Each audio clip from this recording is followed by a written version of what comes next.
Launch SmartLink Diagnostics, smart and fast.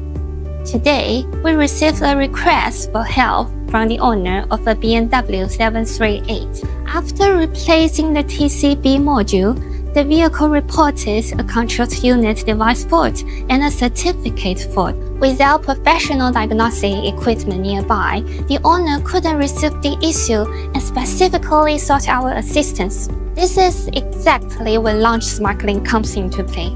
After using the Launch CN to connect the diagnostic device to the vehicle, the first step is to read the vehicle's configuration information.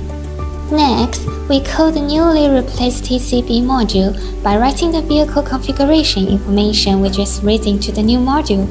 After the coding is completed, this module also requires an offline authentication.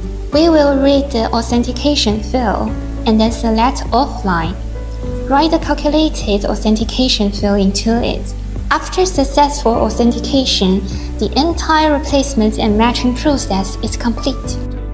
Up to now, the problem was solved with Launch SmartLink. With Launch SmartLink, breaking geographical barriers, no matter the distance, as long as there's an internet connection, we can easily solve the problem.